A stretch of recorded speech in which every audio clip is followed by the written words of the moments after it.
Already, we have so much legal tea in the Kouri Richins trial. This is going to be covering day 6. I'm going to look the same to cover several of these because it is Saturday, March 7th, and I work 2 jobs during the week and don't always have time to edit. But day 6 has probably been, since I know the future-ish of the case, has been my favorite day. So let's talk about what happened. It was crazy. So on day 5, we had Robert Crozier, the guy who did the pills. He's the guy who knows the guy who gave the pills to Carmen to give to Kouri Richins. Kouri Richins is our defendant, who has been accused of poisoning her husband with fentanyl. The defense has been saying that she never got fentanyl, that Robert Crozier changed his testimony, but he did change what he said from his first interview. But we have that first interview on recording. But back to Robert Crozier, because I realized I got all disoriented and distracted. Robert Crozier's interview was recorded, and oh my gosh, the way the defense tried to keep it out.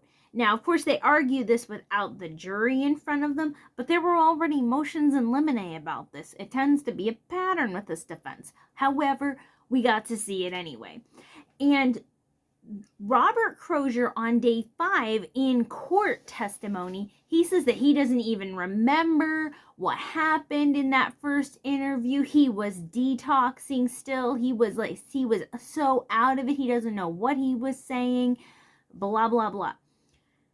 So I encourage you to watch it. I will link the things below. Watch, if nothing else, the interview portion. Oh, and the phone calls. Listen to the phone calls. But watch his interview, okay? And you tell me if you think in the comments section below if he seemed out of it, or if you watched this already, did he seem out of it to you? Because to the Fallon, to FCA, Mr. Crozier did not look like disoriented or out of it. He looked very present-minded because he was very, very alert to the cops when they had brought up that somebody had died. He said, I didn't know somebody died. And they had to tell him, the detectives assured him multiple times, we're not trying to jam you up. We're not looking to give you extra charges. We're not trying to charge you with murder, accessory to murder. We're not trying to put some federal case on you. We want information about these pills that you sold to Carmen. And they said, we already got cell phone data, so don't try to lie to us, but we need some confirmation.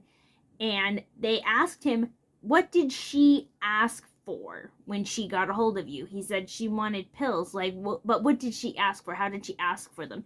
He said, pretty sure she asked me for blues, which is what Carmen testified to. Now, in both the in-court testimony and in this first interview, Robert Crozier said he only met with Carmen twice to actually sell pills. Carmen says it was 3 times, 2 times prior to Eric's death and 1 time after.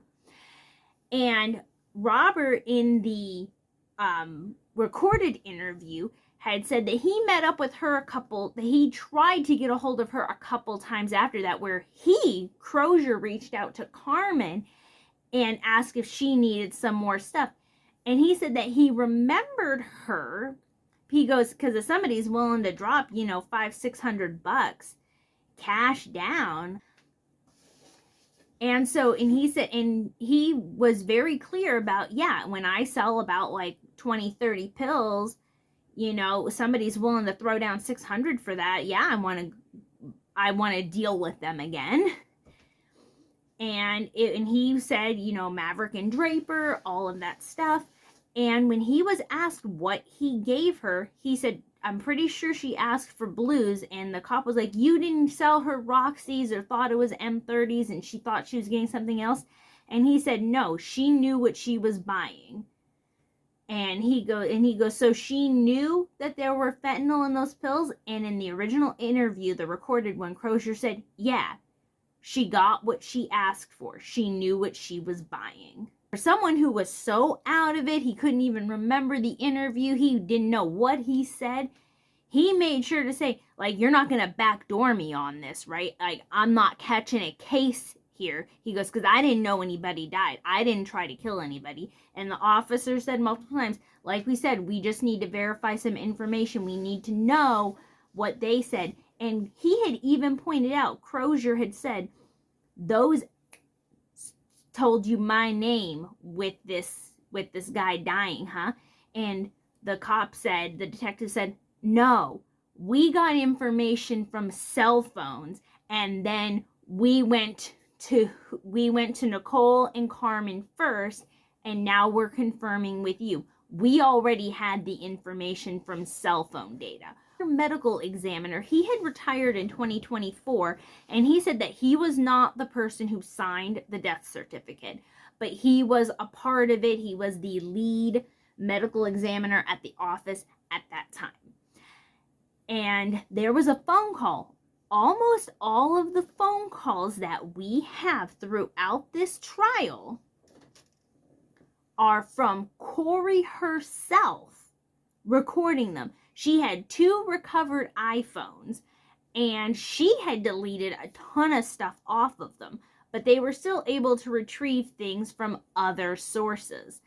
And she had recorded the phone calls between her and the medical examiner, where she said things 3 times. 3 times she says, like, can you tell if he ate it or if it was injected? Like, can you tell how it got into his system? And they're like, well, he definitely digested it. Like, he consumed it because it was in his stomach. It was in his gastral area.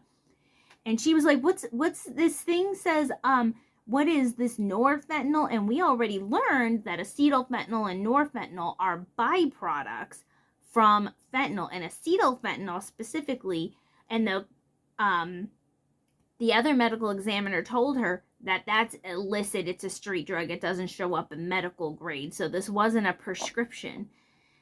And she goes, so, like, is it normal for people to eat it? She said, eat it. Not drink, not inject, not pill. Eat it. And we know that the prosecution has alleged that she already tried to lace a sandwich with fentanyl on February 14th, 2022. So why does she keep saying eat it over and over and over? Not drink, eat it. We also have this person. This is Miss Crosswright. And she had bought a property from Kouri, and she was renting it out. It was a property where during a time when she had renters, and between when the renters actually came in, she had not changed the locks. And that was the house where a lot of these drop-offs, exchanges of pills and cash took place, according to Carmen.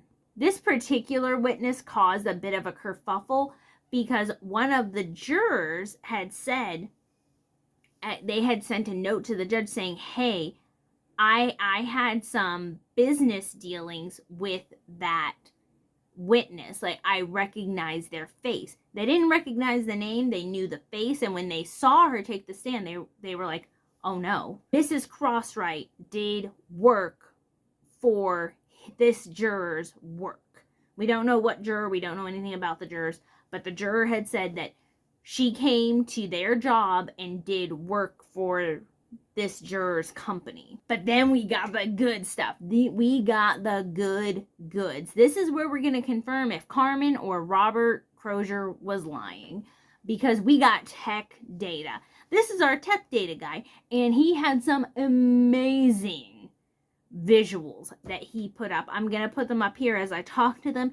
He had shown how they were able to visually map track text message times, cell tower location data with where people were when. And on February 11th, they showed Carmen stopping at the Midway house, then going out of Haber, where she lives, up to Draper and Robert Crozier coming down, and they were both were pinging location at a cell tower in Draper by the gas station at the same time. 3 times. Oh, yeah. Carmen, spoiler, she's the one who's more reliable here. Now, Robert Crozier, he had said that he was only dealing to a few people in his testimony, but in his interview, he said that he was doing all kinds of stuff. He was winging big, okay? So he just honestly probably didn't remember how many times he actually met up with her. I don't think he was intentionally lying, but based on the testimony, Carmen's is what the tech data backs up. And we also saw all the text messages, because there was a slew of text message, 800 text messages between January and early March. And then from March all the way through for 6 months, 600 text messages between Carmen and the defendant. That's a huge difference. That's a big discrepancy. And during the times, there was overlapping text messages, because Carmen had said she was texting like, I'm almost there, I'm on my way. She was saying that to Crozier and to Kouri as she was getting there. And in the interview, Crozier had said that she was always in a rush, and that's what Carmen said. She had missed and gotten in trouble for one of her drug court dates because she was picking up pills for Kouri. We get to see all the web searches and website searches that Kouri Richins did on her phone when they got confiscated, when they did the data dump. Here are the things that she was coming up with. She was saying, like, what if somebody is poisoned, what does it go down on the death certificate as? And those were followed up from when she had texted, how long does it take life insurance to pay out? Now, we're going to learn later on that she's been telling people, I don't care about money. I don't want money. Really? Then why are you saying, how long does it take life insurance to pay out, honey? Then the life insurance results get looked at, and it says it can take 60 days, but it depends on certain causes of death. And then she's looking up causes of death. What does getting poisoned go down on the death certificate as? Not ODing, not accidental OD, poisoned. Also going, like, can you overdose on this? She's looking up what norfentanyl is. Can the death certificate be changed? She's also looking up stuff like luxury prisons. Can you tell if the FBI is watching you? How to lock your iPhone? Can deleted messages be found? She's going through all these crazy text messages. Not text messages, web searches. The way the defense, Mr. Ramos, tries to get around this particular thing is he goes, do you know about the Real Housewives of Salt Lake City? Jen Shaw enters the courtroom. I recently did a video saying how I think she should still be in jail. But he was like, don't you think that, that she had this thing, she was going to go to a luxury prison. She was trying to argue to get herself moved to a luxury prison.